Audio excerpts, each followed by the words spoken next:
4 weeks ago, at my husband's family barbecue, his sister said something I will never forget.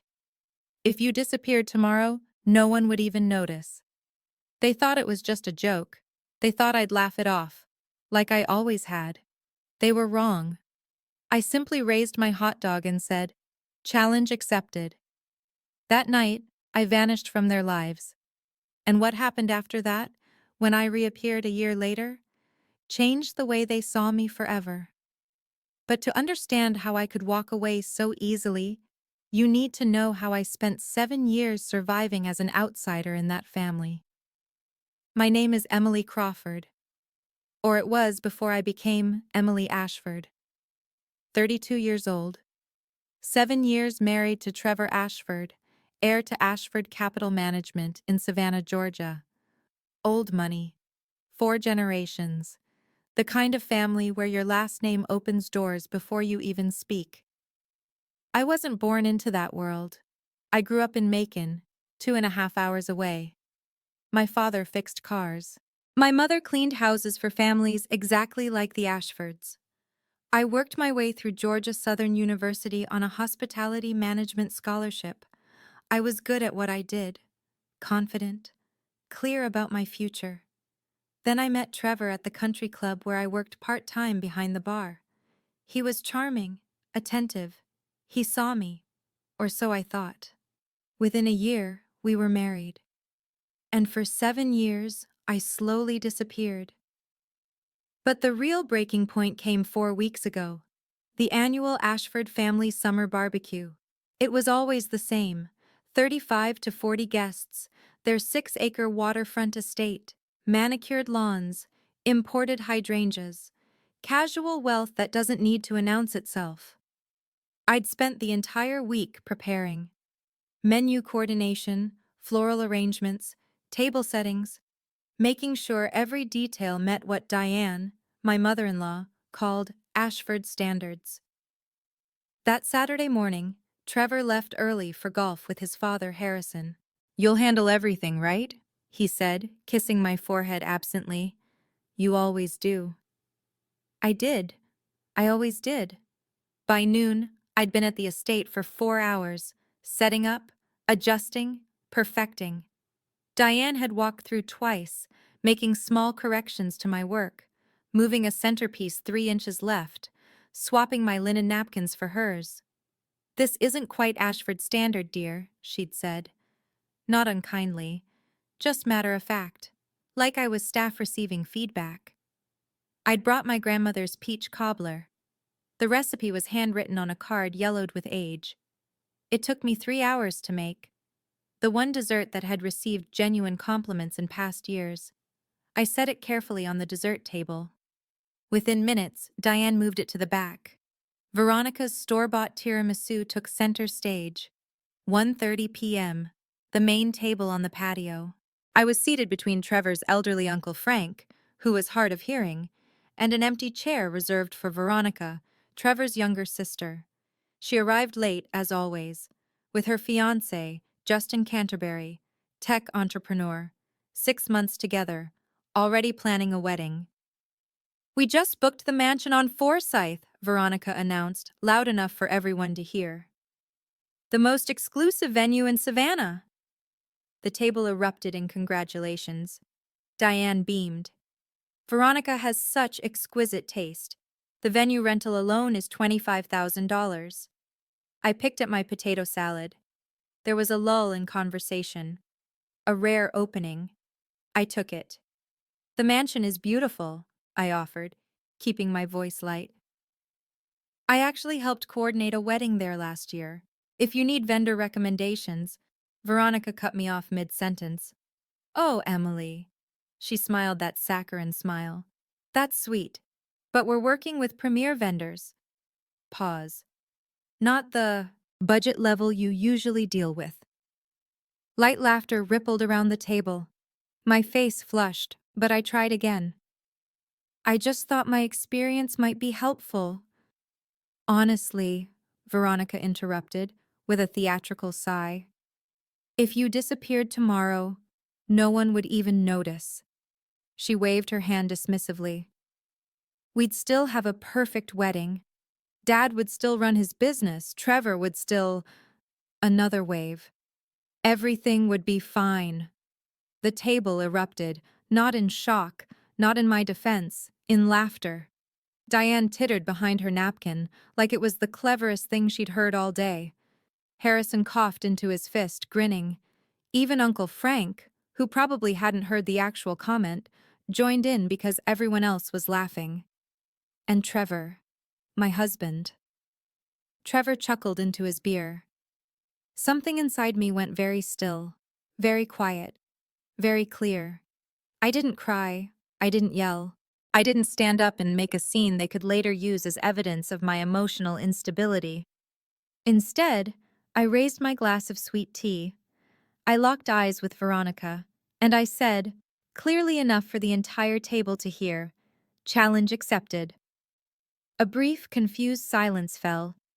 Veronica's smile faltered, just slightly. Trevor glanced between us, sensing something had shifted but unable to identify what. Then Diane chirped, "Who wants Harrison to carve the brisket?" And the moment passed. They went back to their conversations, their laughter, their perfectly maintained world. But something in me had fundamentally changed. For the rest of the afternoon, I didn't participate. I observed. I watched how easily they all moved through their assumed privilege, how Trevor seamlessly blended with his family, occasionally throwing me an absent smile. I catalogued every slight, every dismissal, every moment I'd been spoken over or around in the past 7 years. Most importantly, I listened to the voice inside me that had been whispering for years. Now finally, it was loud enough to hear. "You deserve better than this."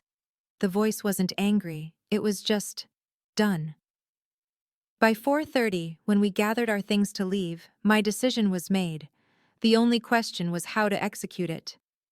The drive home was silent. Trevor scrolled through his phone, occasionally reading aloud details about next week's golf outing. I stared out the window, already planning, already gone. When we pulled into our driveway at 5 p.m., he finally seemed to notice. "Everything okay?" he asked. "You've been quiet since lunch." I chose my words carefully. "Veronica's joke, about me disappearing. Did you think that was funny?" Trevor sighed. He unbuckled his seatbelt. "Don't start this again, Emily. Veronica was just being Veronica. You know how she gets at family gatherings." "You laughed," I said simply. "It was a joke." He opened his car door. "Not everything needs to be analyzed to death." He got out. The conversation was over. For him. That night, Trevor fell asleep by 10:30. Early golf the next morning. I lay awake beside him until 11. Then I got up, walked to my home office, opened my laptop, and began planning my disappearance. Not dramatically, not emotionally, methodically. By 3 a.m., I had a plan. By 6 a.m., I would execute it. And by that evening, Emily Ashford would cease to exist. To understand why I could leave so cleanly, you need to understand who I was before I became an Ashford, and what I gave up to try to belong. I met Trevor when I was 23. It was late fall, 2016. I was in my final semester at Georgia Southern University, working toward a degree in hospitality management. I'd earned a full scholarship plus work-study funding. Money was always tight growing up. My father, James Crawford, ran a small auto repair shop in Macon. My mother, Ruth, cleaned houses for wealthy families. She'd leave before dawn, come home after dark, smelling of other people's expensive cleaning products. I learned early that hard work mattered, that nothing was handed to you, that if you wanted something, you earned it. The country club job was my highest-paying work-study position, $15 an hour plus tips. I worked Friday and Saturday evenings behind the bar at member events. Trevor came in one November night with a group from his father's firm. He ordered a bourbon, neat. Then he noticed the book I had tucked under the register. "Hospitality marketing?" he said, reading the spine. "Business major?" "Hospitality management," I corrected, smiling. "I'm graduating in December." That's impressive. He leaned against the bar. Most people I know graduated without ever cracking a textbook. I laughed. Must be nice. It was, he admitted, but maybe not as useful. We talked for 20 minutes between my other orders. He was charming, self-deprecating about his privileged upbringing, genuinely curious about my studies. When he asked for my number, I hesitated. I could tell from his clothes, his watch, his easy confidence. He came from money. Real money. But he seemed different from the other club members, less entitled, more interested in substance than status. I gave him my number. 3 months later, we were inseparable. He'd drive the 2.5 hours from Savannah to see me on weekends. We'd get coffee at the campus shop, walk through the small downtown, talk for hours about everything and nothing. He told me about the pressure of being the Ashford heir, the expectations, the predetermined path. I told him about working 2 jobs to afford textbooks, about my mother's arthritic hands from years of scrubbing floors, about wanting to build something meaningful in hospitality. "You're the most real person I've met," he said once, tucking my hair behind my ear. "Everyone in my world is performing. You just are." I fell in love with who he was away from Savannah, away from his family. I should have paid attention to that distinction. We got engaged 6 months after graduation. The ring cost more than my entire student loan debt. I should have felt excited. Instead, I felt vaguely uneasy, like I was signing a contract I hadn't fully read. We married a year later in 2018. Diane planned most of it. "You're so busy with your little event job," she'd said, patting my hand. "Let me handle the details. I know how things should be done." My mother came to one dress fitting. She sat quietly in the corner of the boutique while Diane directed the attendant to adjust, pin, take in, let out. On the drive home, my mother asked, "Baby, are you happy?" "Of course," I said automatically. She didn't look convinced.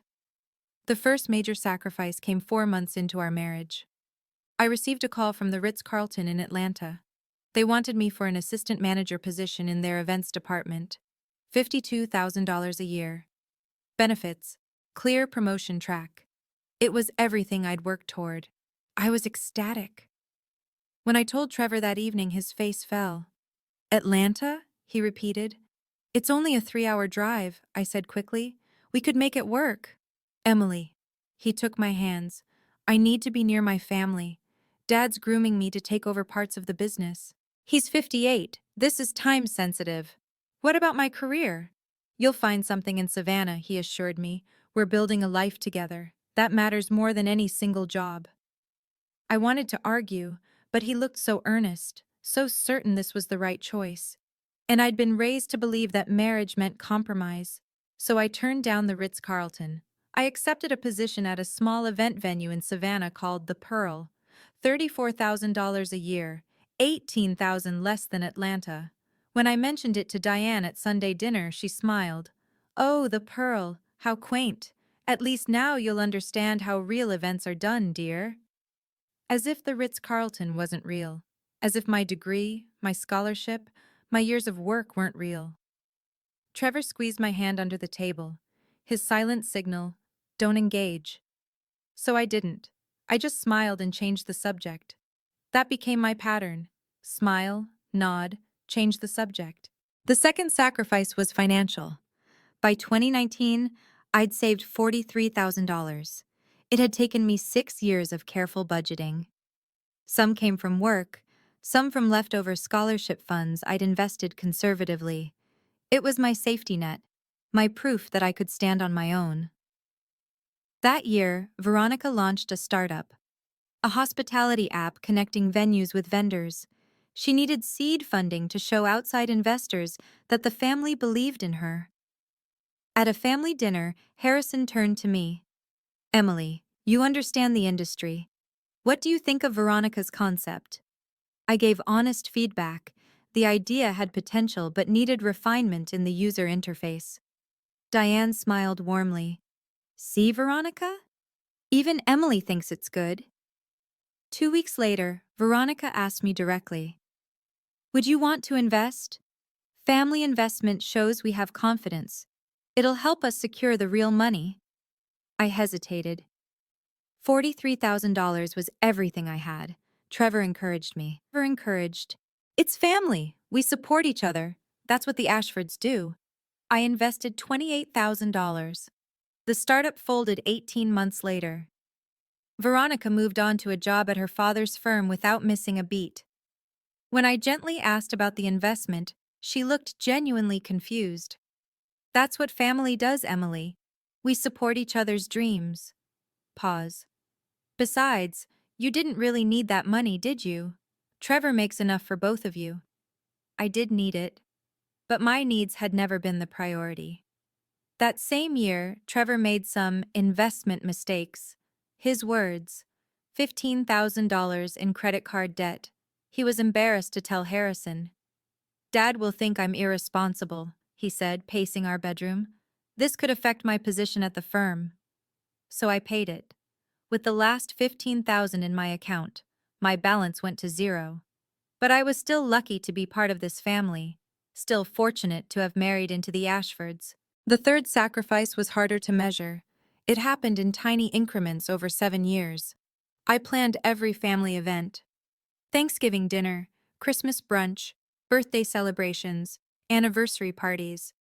I'd spend days preparing, coordinating caterers, arranging flowers, selecting wine pairings that matched Diane's preferences. When things went perfectly, the Ashfords always know how to throw a party. When something went slightly wrong, Emily's still learning how we do things. My name appeared in criticisms, never in compliments. I started changing how I dressed. Nothing flashy. Nothing that would draw attention or seem like I was trying too hard. I adopted their vocabulary, their speech patterns, their opinions on restaurants, wine, art, politics. I laughed at inside family jokes that excluded me by definition. I became smaller, quieter, less. My mother called 6 months before the barbecue. "You sound different, baby girl," she said. "Like you're not really you anymore." "I'm fine, Mama. Just busy." "You used to call me Mom," she said softly. "Now it's Mama. Like you're trying to sound more refined." I hadn't even noticed. "I'm just tired," I said. She paused. "Tired of what?" I didn't answer, because I didn't know how to say. Tired of disappearing. The pattern was always the same at family gatherings. Veronica would correct my pronunciation. "It's Pinot Grigio, Emily, not Pinot Grigio. Don't worry, you'll learn eventually." The table would chuckle. Trevor would say nothing. Harrison would explain basic business concepts, prefacing them with, "Now you might not know this, but in finance..." I had a degree in business hospitality. But he assumed I needed remedial lessons. Diane would make wardrobe suggestions framed as concern. "That color is lovely on you, dear, but perhaps something a bit more understated for the club? We don't want to look like we're trying too hard." I was always seated with the elderly relatives who couldn't hear well, or the distant cousins visiting from out of town. Never at the main table during business discussions. Never included in the real family dynamics.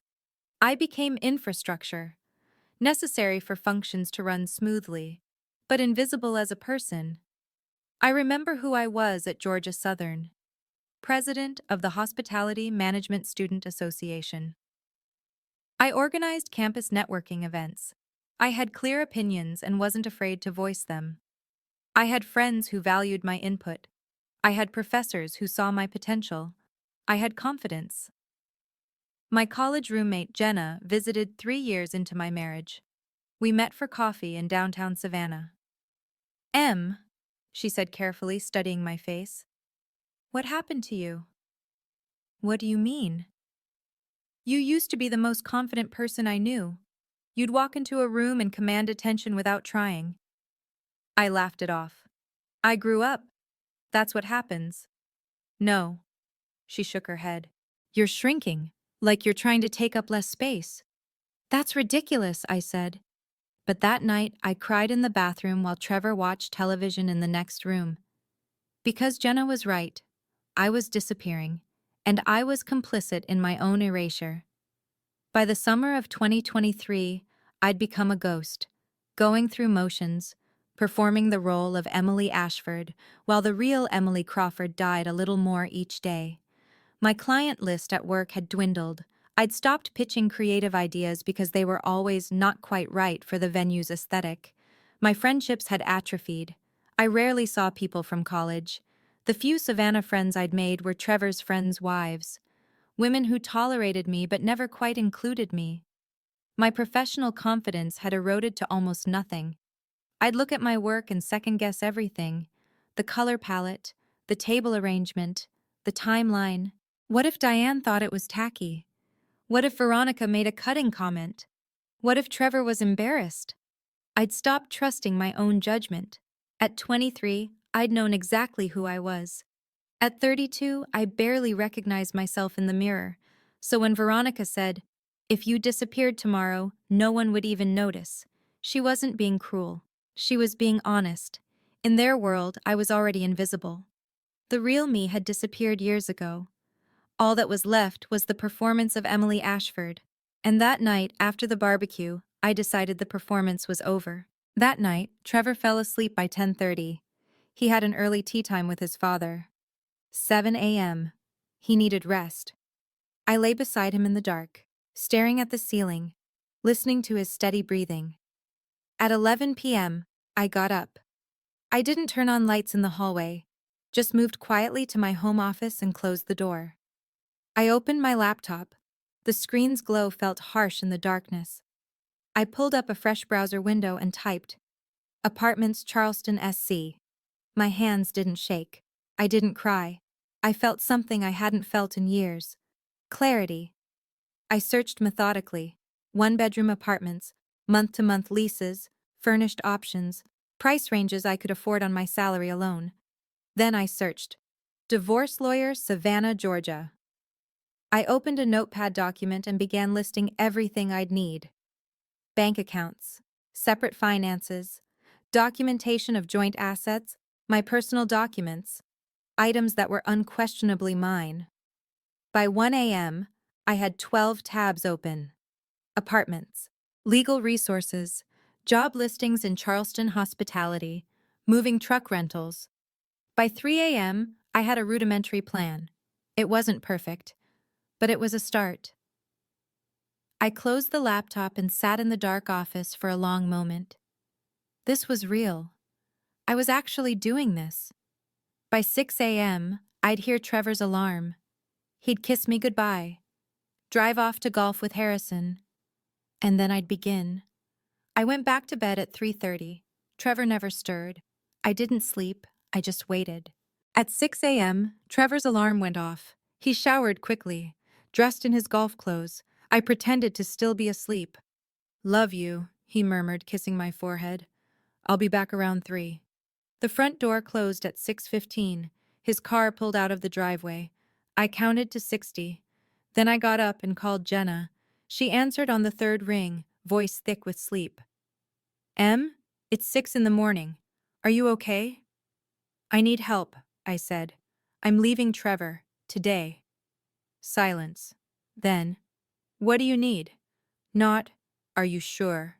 Not, "Have you thought this through?" Not, "Maybe you should wait." Just, "What do you need?" "A place to stay tonight," I said, "and someone to help me pack." "I'm in Charleston," she said. 2 hours. I'm leaving now." "Jenna, don't do anything until I get there," she interrupted, then paused. "Actually, no. Do whatever you need to do. I trust you." Those words, "I trust you," I hadn't heard them in so long. "Thank you," I whispered.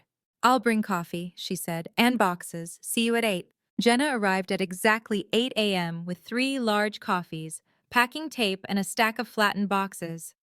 "Where do we start?" she asked, setting everything on the kitchen counter. "Bedroom," I said. "Only what's mine." We worked methodically. Clothes from my side of the closet, not the dresses Diane had suggested I buy. Not the outfits Trevor preferred, just the pieces that felt like me. My laptop, my phone charger, external hard drive with my professional portfolio, photos of my parents, my grandmother, my college graduation, nothing with the Ashfords, my grandmother's handwritten peach cobbler recipe, carefully tucked into a folder. When Jenna held up a decorative vase from the living room, I shook my head. Diane gave us that for our first anniversary. But you like it, Jenna said. No, I corrected quietly. I learned to like it. She put it back without another word. By 11 a.m., we'd filled 4 boxes and 2 suitcases. My entire life, distilled to what fit in my car.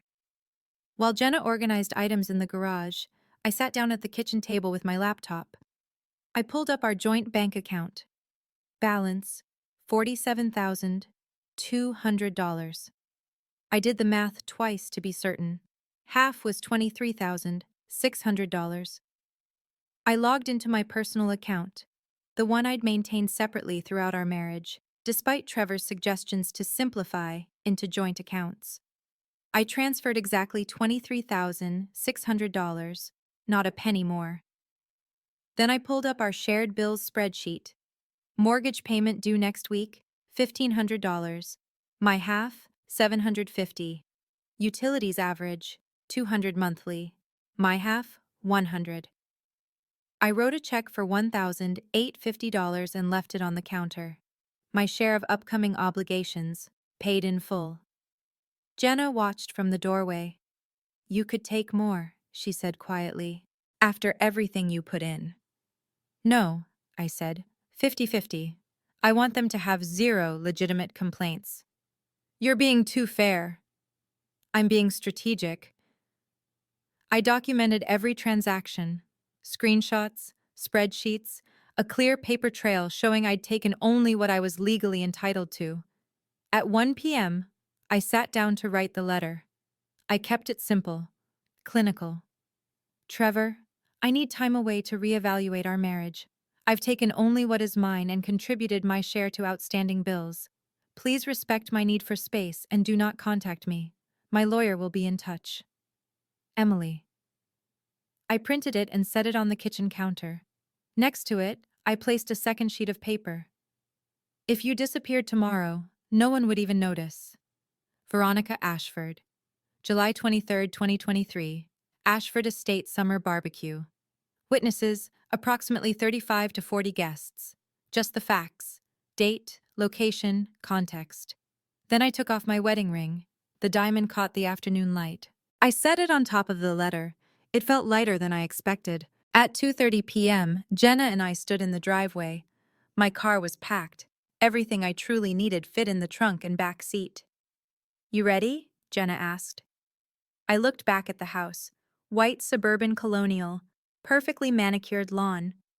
Trevor's car would pull in at 3 p.m. He'd walk inside and find it all. The empty closet, the letter, the ring. Yeah, I said. I'm ready. Jenna got in her car to lead the way. I followed in mine. We drove through familiar Savannah streets, past the country club where I'd met Trevor, past the Pearl, where I still worked, past the turnoff to the Ashford estate. Each mile marker felt like weight lifting from my chest. When we crossed the state line into South Carolina, I took my first full breath in what felt like years. The Welcome to South Carolina sign passed on my right. I was no longer in Georgia, no longer in Ashford territory. For the first time in 7 years, I was making a decision purely for myself. Not for Trevor. Not for Diane, not for the family, just for me. I checked into a modest hotel in Charleston at 5 p.m. Nothing fancy, just a clean room with a firm bed and working air conditioning. The kind of place the Ashfords would never consider. It felt perfect. I texted my mother. I'm safe. I left Trevor. Please don't share my location with anyone. I need time. I love you. Her response came within 30 seconds. Baby girl, I've been waiting for this call. I'm here when you're ready. I texted Jenna. Thank you for everything. I'll call you tomorrow. Then I turned off my phone. I knew what was happening back in Savannah. Trevor would arrive home at 3 p.m. He'd call my name, walk through the quiet house. He'd find the empty closet first, then the letter, then the ring. By now, he'd be calling, texting, panicking. But I didn't need to see it, didn't need to hear it. I took a long shower, put on clean clothes, ordered room service, and I slept for 9 hours straight. No dreams about trying to become someone I wasn't. No anxiety about tomorrow's family obligation, just sleep, deep, dreamless, free. The next morning, I briefly turned on my phone. 47 messages from Trevor. I scrolled through without opening them, just reading the preview text. 6:47 p.m. Where are you? 7:15 p.m. Call me, this is ridiculous. 8:30 p.m. Emily, come home so we can talk. 9:45 p.m. My mom is worried, at least let her know you're safe. 11:20 p.m. You're being incredibly selfish right now. 1:30 a.m. Fine. Take your space. I have Tokyo in 3 days anyway. We'll talk when I get back. I read through them all. Not once did he mention Veronica's comment. Not once did he acknowledge his failure to defend me. Not once did he ask what he might have done wrong.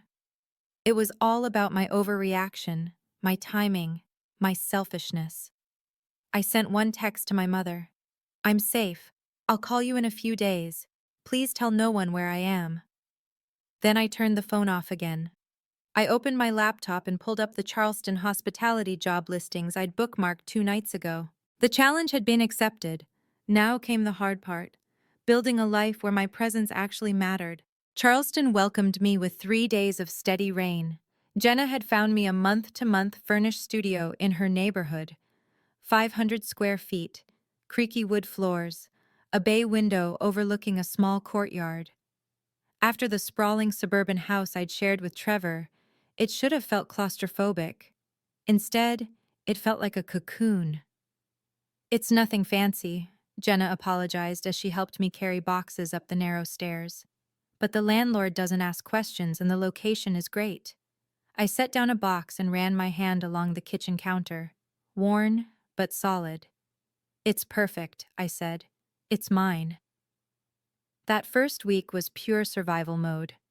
I opened a new account at a local credit union. Not one of the major banks where the Ashfords had connections. Somewhere small, anonymous. I set up mail forwarding through Jenna's address. No direct trail leading to me. I bought a new phone with an 843 area code, Charleston's number. A clean break from my old Savannah line. I updated my LinkedIn profile carefully, removed any projects obviously connected to Trevor's network, highlighted my independent work at the Pearl. Experienced hospitality professionals seeking operations management opportunities in the Charleston area. Professional, vague, no mention of Savannah. Within 10 days, I'd applied to 15 positions. 3 responded with interview requests. One of them was the Grand Palmetto. The Grand Palmetto was a boutique hotel and event venue in downtown Charleston. Historic building, 32 rooms, an event space that could host up to 150 guests. The owner, Catherine Hughes, was 55 with silver-streaked hair and the most direct manner I'd encountered in years. Our interview was scheduled for 2 p.m. on a Thursday. I arrived 15 minutes early. Portfolio prepared, references ready. Catherine met me in her office overlooking the harbor. I don't care about your resume, she said immediately, waving away the folder I'd pulled from my bag. Resumes, tell me what you think I want to hear. I hesitated. Show me work you did because you couldn't not do it, she continued. Personal projects. Things you created for yourself. I pulled up a folder on my tablet I hadn't opened in 5 years. Concept designs for events. Experimental color palettes. Layout ideas that were impractical but beautiful. Things I'd created late at night when inspiration struck, before I'd learned to second-guess everything. Catherine studied them in silence. She zoomed in on details, scrolled slowly. Finally, she looked up with those sharp blue eyes. You've been hiding, she said. It wasn't a question. These are good, really good, but they're old. Why did you stop? The honest answer came out before I could filter it. Because where I was, being visible meant being criticized. She nodded once. When can you start? The offer was operations manager, $58,000 a year. Performance bonuses tied to event revenue. Potential equity options after 2 years of proven results. It was 24,000 more than I'd made at the Pearl. I started the following Monday. In my second month, I found Dr. Susan Winters. She specialized in family dynamics and marital trauma. Her office was in a converted house near the university, warm lighting, comfortable chairs, none of the clinical coldness I'd expected. "Tell me why you're here," she said in our first session. I told her about the barbecue, about Veronica's comment, about leaving. "That comment wasn't the cause of your departure," Dr. Winters observed in our third session. "It was the catalyst." I agreed. "Tell me about the first straw," she prompted, "not the last one." That question unlocked 7 years of memories. The first time Trevor said, "You wouldn't understand about a business discussion." The first time Diane adjusted my clothing without asking permission. The first time Veronica laughed at something I said, and everyone joined in. "What did you do when these things happened?" Dr. Winters asked. "Nothing," I admitted. "I thought that was how they showed love." "And now? Now I know that wasn't love." I paused. "That was tolerance. And tolerance isn't enough." We met weekly, 50-minute sessions that left me emotionally drained but incrementally stronger. Unpacking 7 years of subtle erosion took time, but I was finally doing the work. By month 4, I was working 60-hour weeks at the Grand Palmetto. Each successful event rebuilt my confidence brick by brick. Guests thanked me directly, not through layers of family filter, just straight acknowledgement. My ideas were implemented without lengthy justification. Catherine would ask my opinion and then actually use it. The feedback was direct but constructive. After one particularly flawless wedding, the bride found me checking final details near the kitchen. "You made our day perfect," she said, eyes bright with champagne and happiness. "Thank you so much." Simple words, but directed at me. Not credited to some family legacy or institutional reputation. Just, "You did this. Thank you." I realized it was the first time in 7 years someone had directly thanked me for my work. Not through Trevor. Not deflected to the Ashfords. Not minimized as helping out. Just recognized. Month 4 brought a promotion. Catherine called me into her office on a Tuesday afternoon. "Emily, you've transformed our operations in 4 months," she said without preamble. "Client satisfaction is up. Repeat bookings increased.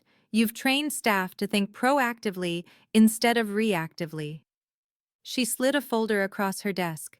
"Senior Operations Manager, $67,000, effective immediately, plus restructured bonus tied to quarterly performance." That was $9,000 more than my current salary. "Thank you, Don't thank me," Catherine interrupted. "You earned this. The question is, do you know your value?" I paused. For 7 years, I'd been told my value was conditional, tied to how well I adapted, how quiet I stayed, how little space I took up. "Yes," I said, "I'm starting to." "Good," Catherine said, "because I'm going to need you to know it with absolute certainty for what comes next."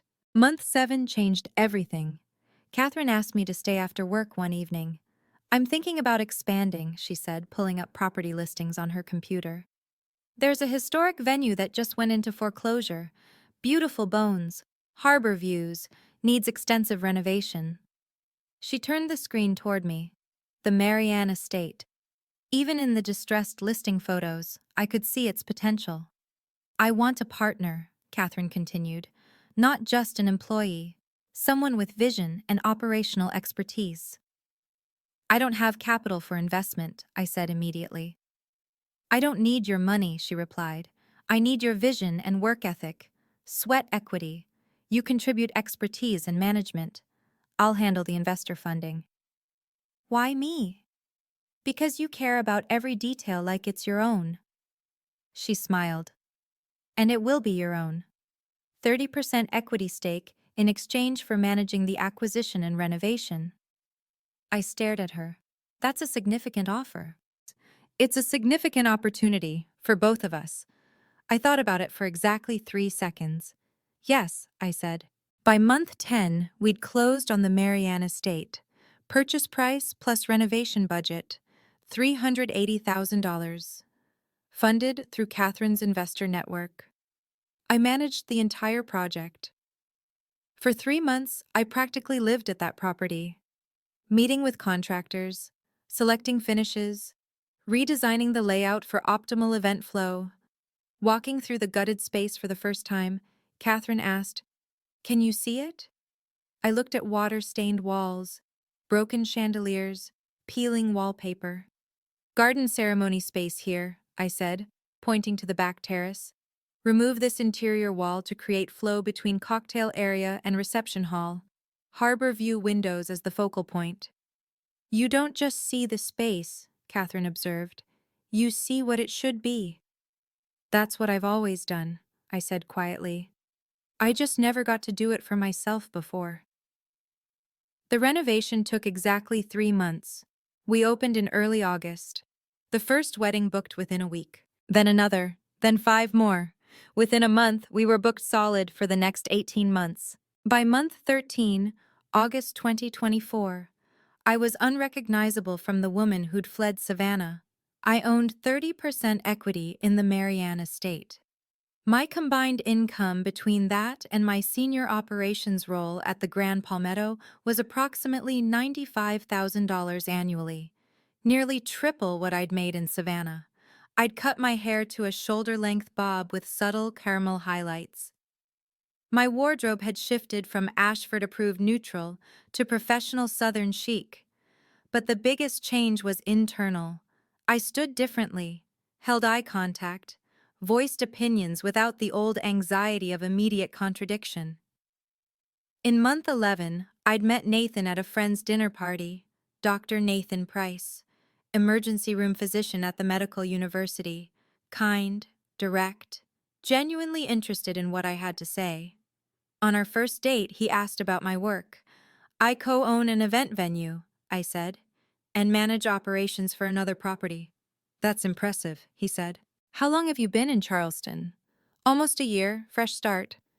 "Running from something or toward something?" I didn't hesitate. "Both, and I'm exactly where I need to be." He smiled. We'd been together 6 months now, easy, respectful. He valued my time, my opinions, my autonomy. Everything felt fundamentally different. The divorce had been finalized in April. Trevor signed without contesting. Straightforward asset division negotiated through lawyers. His only personal communication was a brief note included with the signed papers. "I still don't understand, but I won't fight you anymore." He didn't need to understand. I did, and I understood perfectly.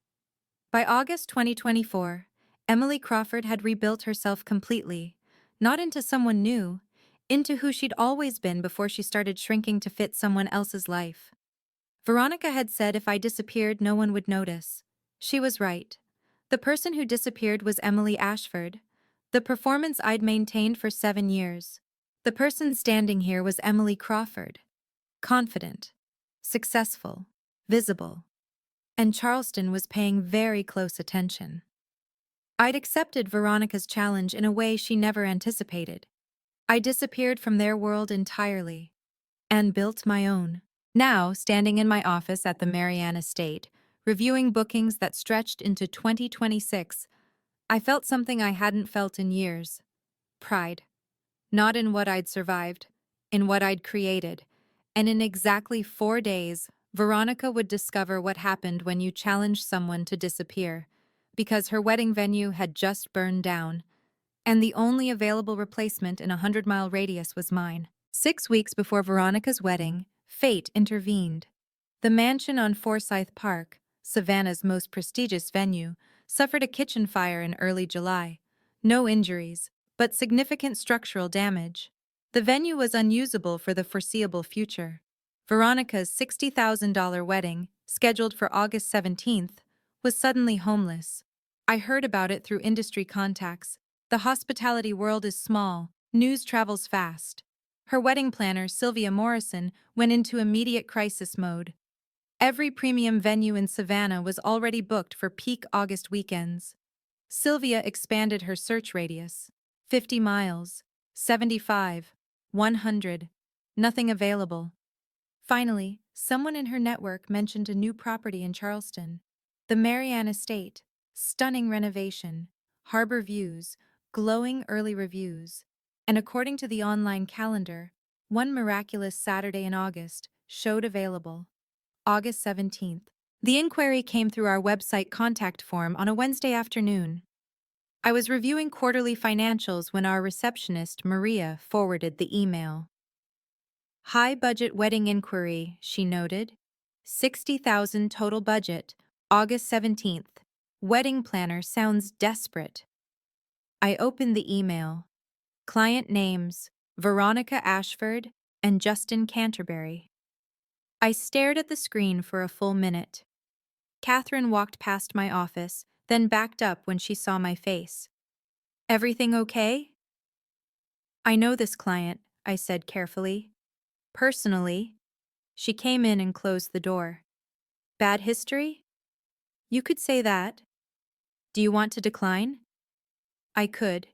Easily. Professionally. No one would question it. But something in me wanted this. Not revenge. Closure. No, I said slowly. I want to accept. Catherine studied my face. You're sure? She's coming to my venue, I said. On my terms. Yes, I'm sure. I typed out the response carefully. Professional, standard pricing, clear boundaries. Dear Ms. Morrison, we can accommodate August 17th. Venue rental is $18,000 for a Saturday in peak season. Full service packages available upon request. Please review the attached contract and service menu. All coordination will be handled through your office. The owner maintains limited availability for direct client contact. Best regards, the Marianne Estate Management. The contract required signature from E. Crawford, owner/operator.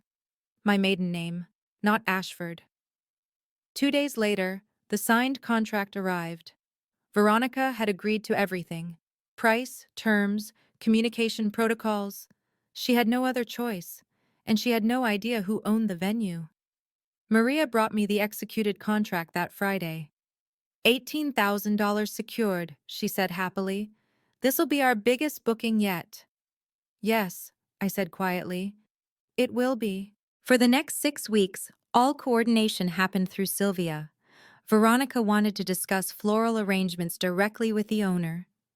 Maria politely explained the owner wasn't available, but that I would personally oversee all details. Veronica wanted to tour the property a second time.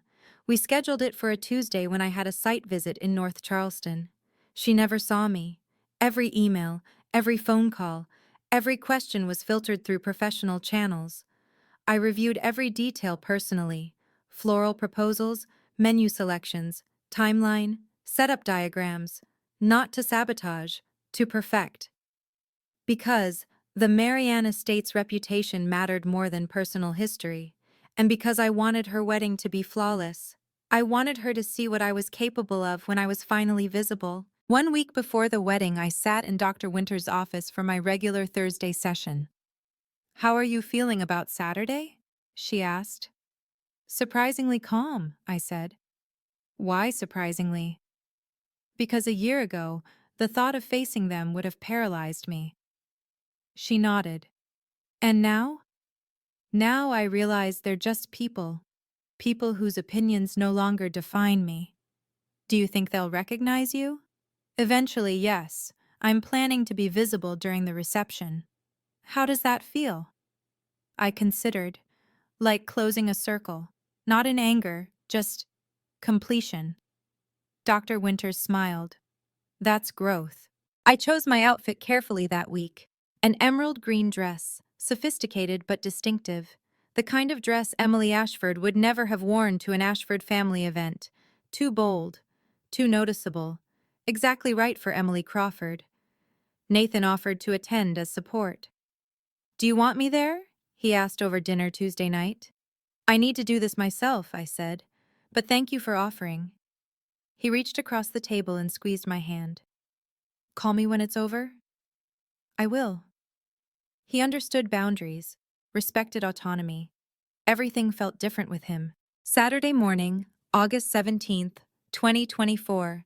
Exactly 1 year and 3 weeks after the barbecue.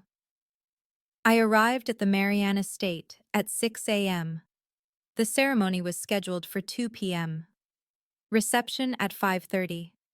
I walked through every space personally. Garden setup, perfect. Chairs aligned. Arch positioned for optimal harbor view. Cocktail terrace. Bartenders briefed. Appetizer stations positioned. Reception hall. Table settings flawless. Lighting programmed. Sound system tested. Every detail exactly as specified. At noon, I gathered the staff. "Today needs to be perfect," I said. "Not because of who the bride is, because the Marianne estate doesn't do anything less than perfect." Our head coordinator, James, nodded. "Everything's ready, boss." "Good. I'll be visible during the reception, professional, courteous." "And if they recognize you?" Maria asked quietly. She was one of the few people who knew my history. "They will," I said.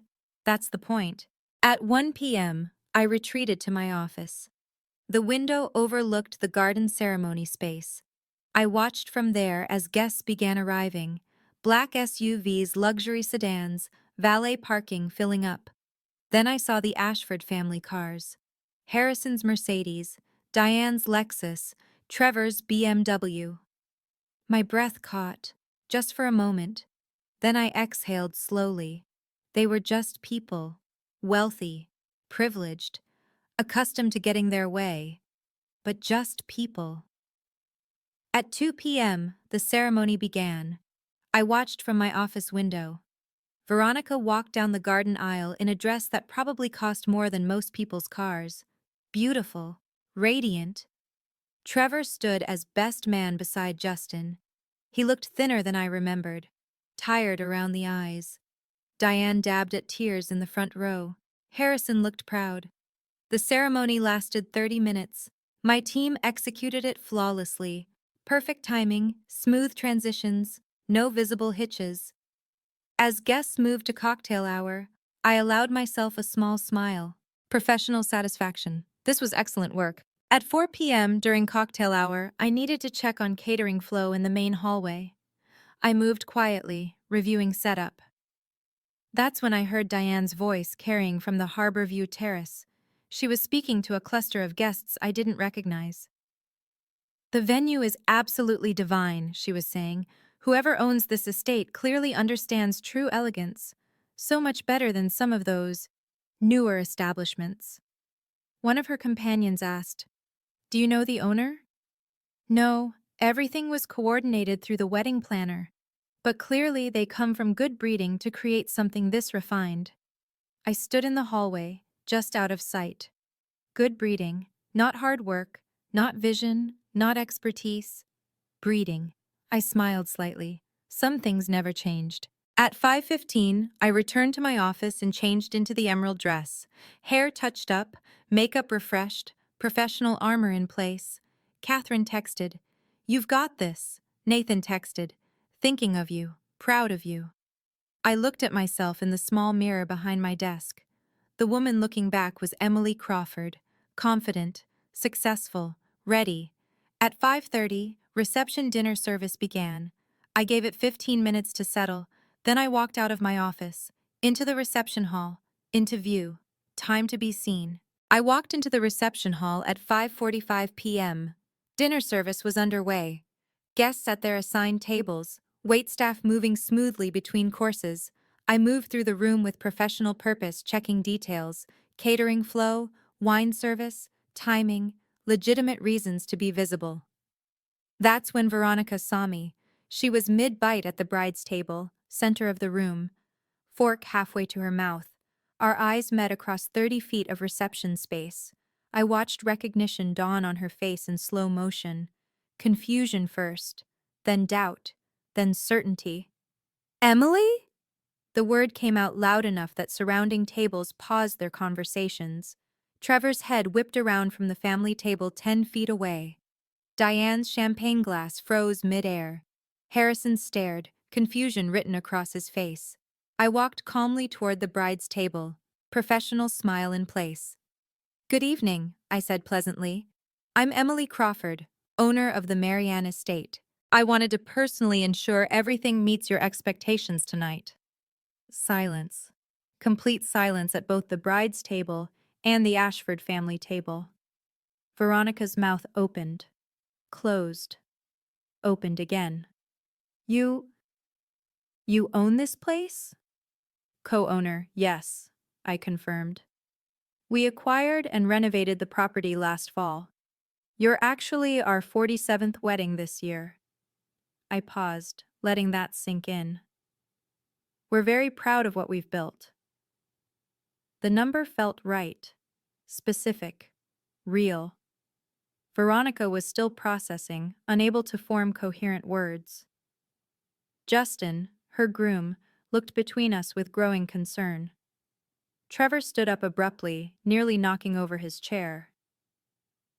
"Emily?" His voice came out rough. This is unexpected."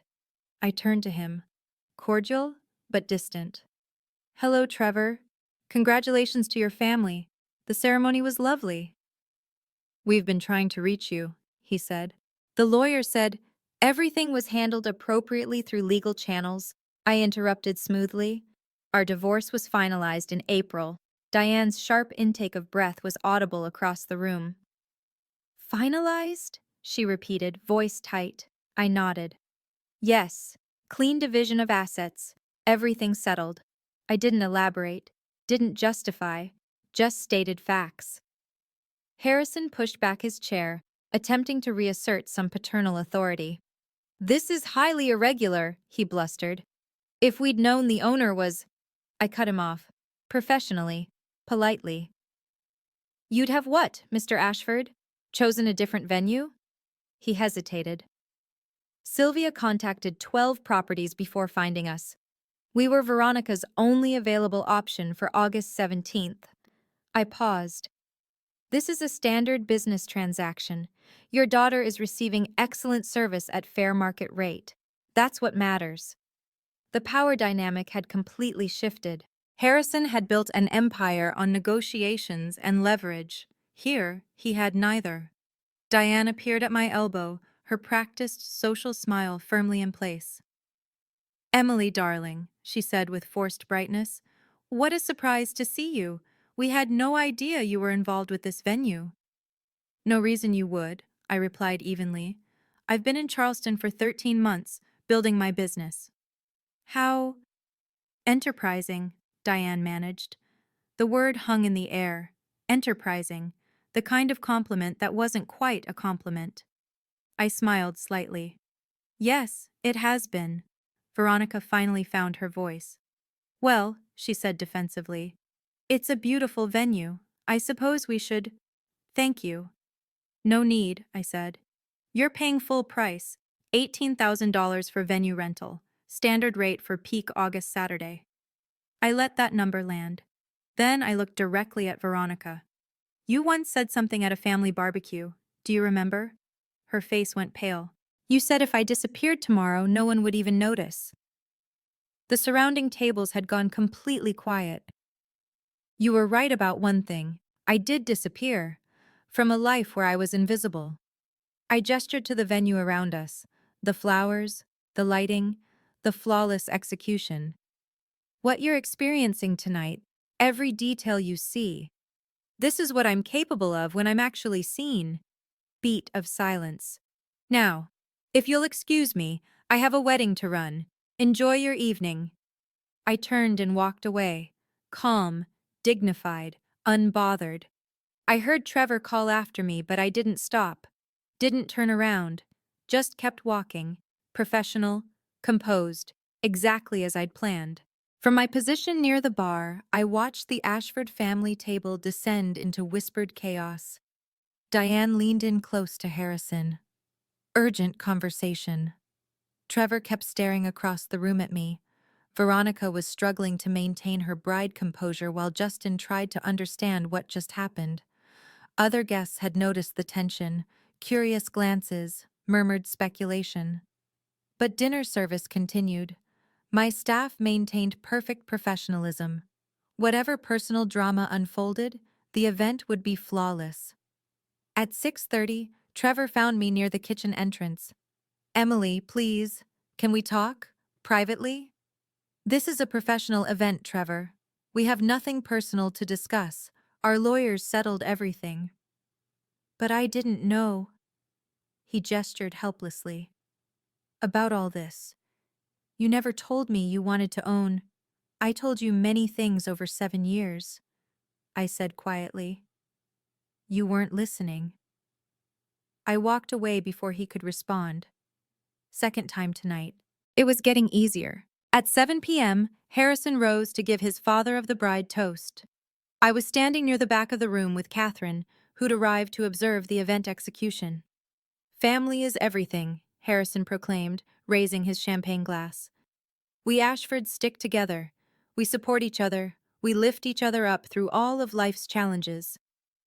The irony was not lost on me. Catherine leaned close. You okay? More than okay, I whispered. I'm free. She squeezed my hand. The guests applauded Harrison's toast, clinked glasses, resumed conversations. The wedding continued as if nothing had happened. But everything had changed. At 8 p.m., Veronica and Justin had their first dance. At Last, by Etta James. Classic, romantic, predictable. I stepped out onto the terrace for air. The harbor stretched dark beyond our property, city lights reflecting on water. I heard footsteps behind me. Diane. May I speak with you? She asked. I nodded. She joined me at the railing. For a moment, neither of us spoke. This venue is extraordinary, she finally said. You've clearly found your place. It wasn't an apology, but it was acknowledgement. Veronica's comment last summer, Diane continued carefully. At the barbecue, that was unkind. It was honest, I replied. In your family's context, I was invisible. I just needed to find a context where I wasn't. Diane nodded slowly. She didn't apologize, didn't make excuses, just stood there for a moment, then walked back inside. The closest thing to accountability I would receive, and I found I didn't need more. At 8:30, Nathan arrived. His medical conference had ended that afternoon. We'd timed his arrival for after the critical confrontations. He found me on the terrace. How are you holding up? He asked, wrapping his arm around my shoulders. I'm good, I said, leaning into him. Really good. They treated you badly. Yes, but that's not who I am anymore. He kissed my temple. No, you're the woman who built this. Inside, guests were moving to the dance floor. DJ transitioning to upbeat music. Want to go in? Nathan asked. In a minute, I said. I just want to stand here and appreciate what this feels like. What does it feel like? I thought about it. Like I finally proved something. Not to them, to myself. At 9:30, I watched the cake cutting from my office via security camera. Veronica and Justin cutting into a 5-tier masterpiece. Guests applauding, flashes from phones. Professional satisfaction settled over me. This was excellent work. Regardless of personal history, we'd executed a flawless event. Catherine appeared in my doorway. Why are you hiding up here? Not hiding, I said, observing. And? It's a beautiful wedding. We did good work. We didn't do anything, Catherine corrected. You did this? I smiled. Yeah, I did. At 10 p.m., there was a soft knock on my office door. Trevor. Can I come in? I considered saying no, but I was curious what he'd say when his family wasn't watching.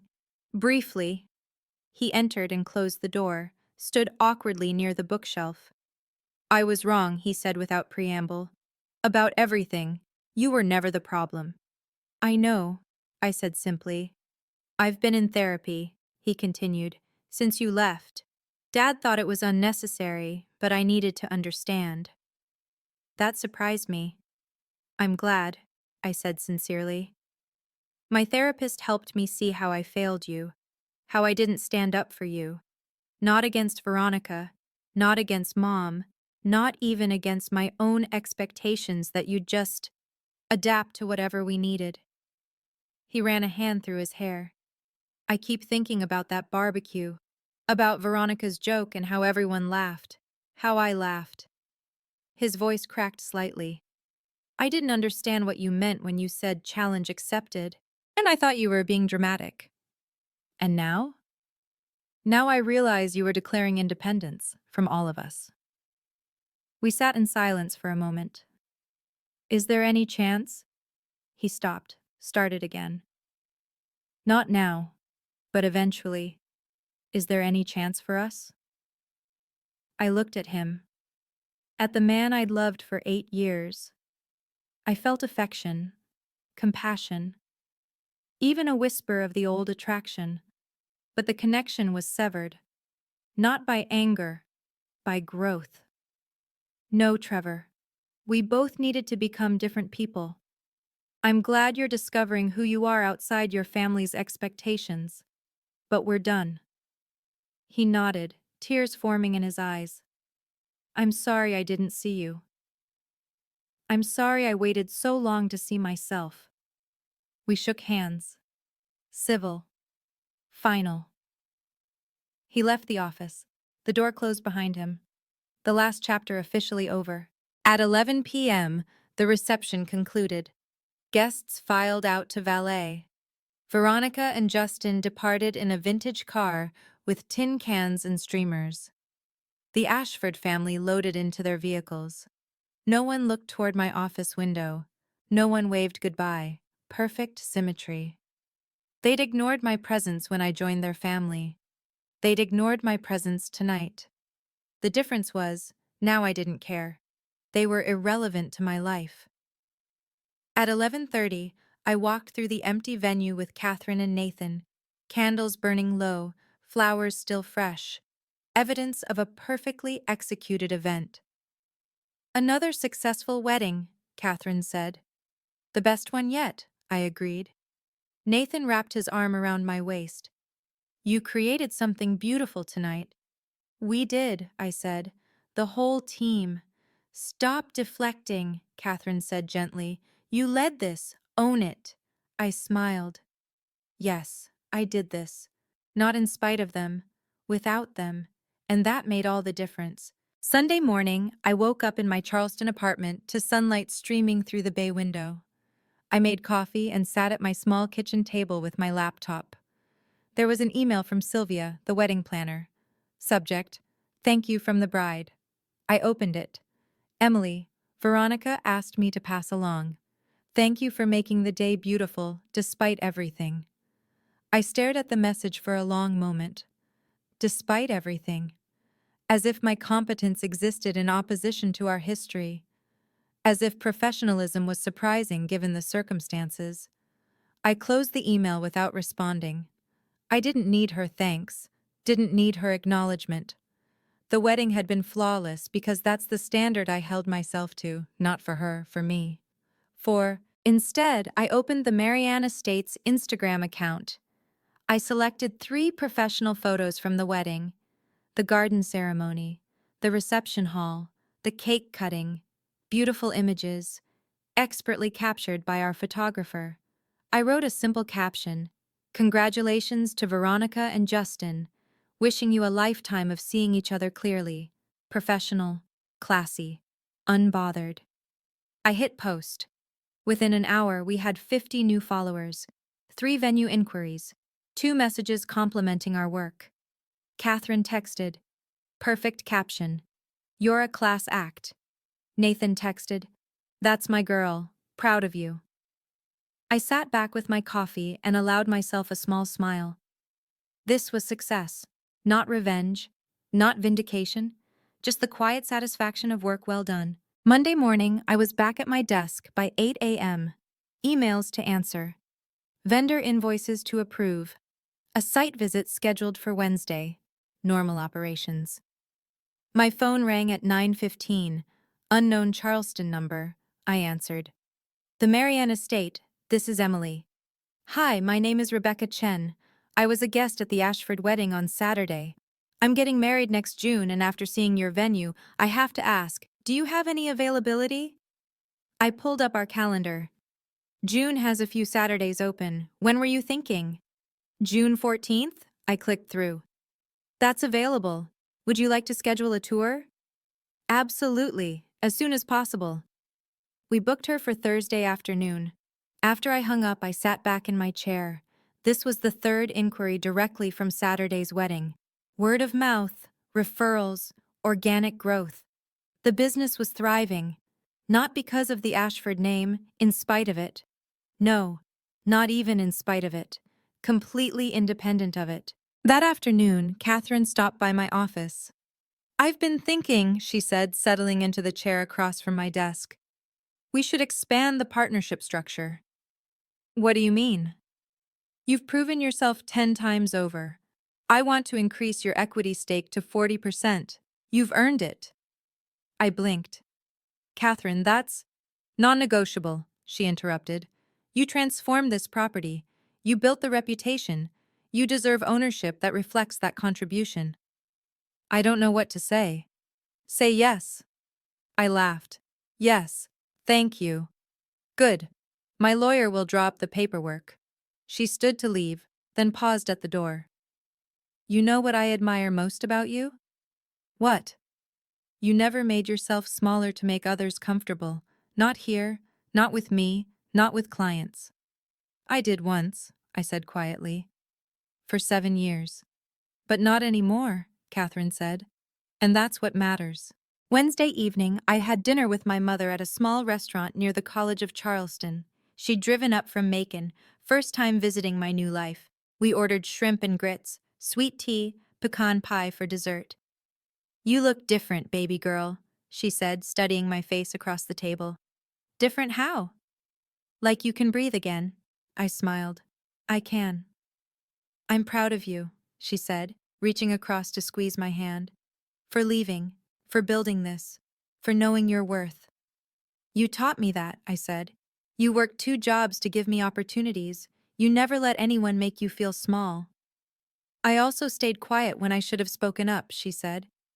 When Trevor's family treated you poorly, I saw it. I should have said something sooner. I wouldn't have listened, I admitted. I needed to see it myself. Well, you saw it. And you did something about it. She smiled. That takes courage. We talked for 2 hours. About Charleston, about the business. About Nathan. About everything I'd built in 13 months.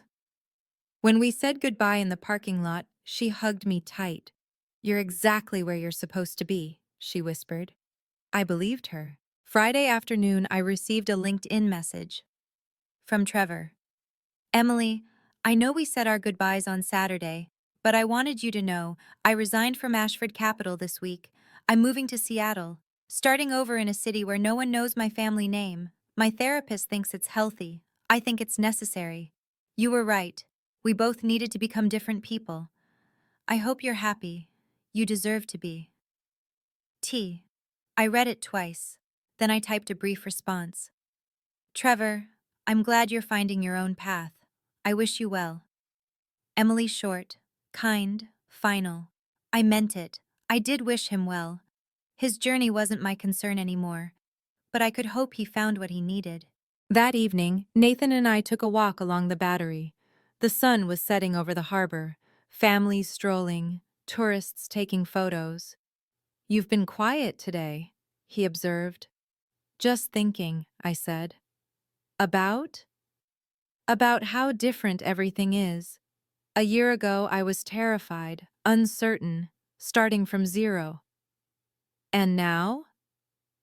Now I own 40% of a thriving business. I have work I'm proud of, people who value me.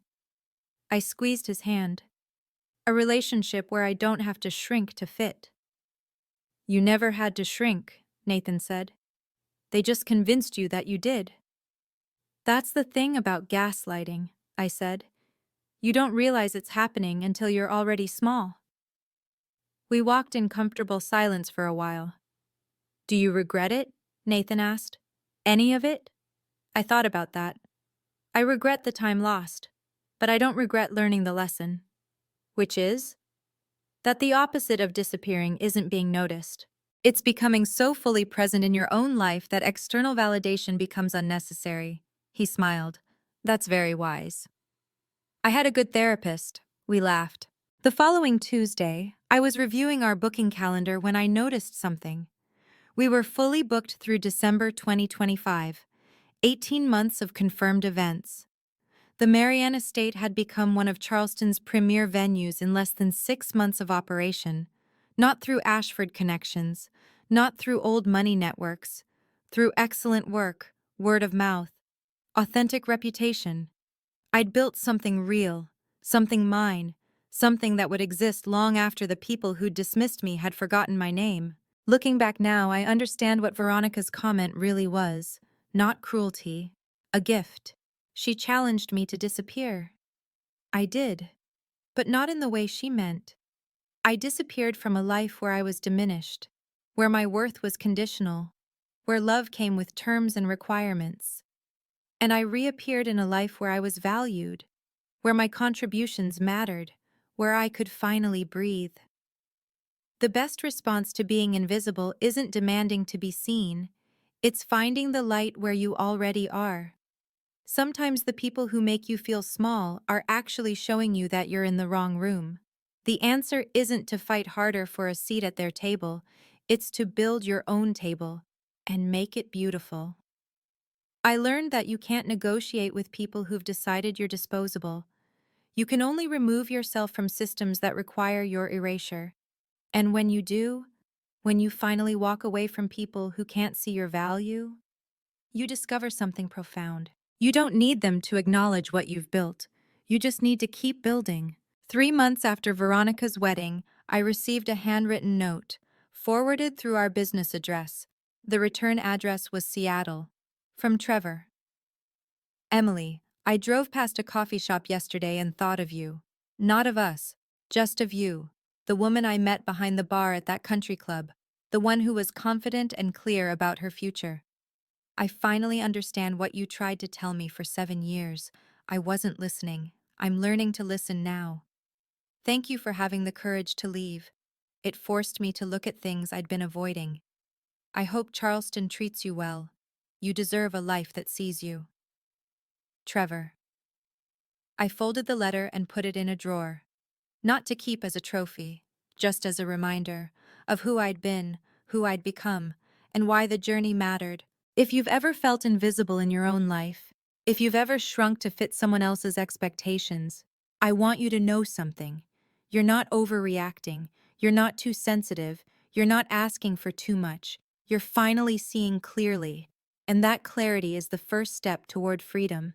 The people who truly value you won't require you to disappear to make them comfortable.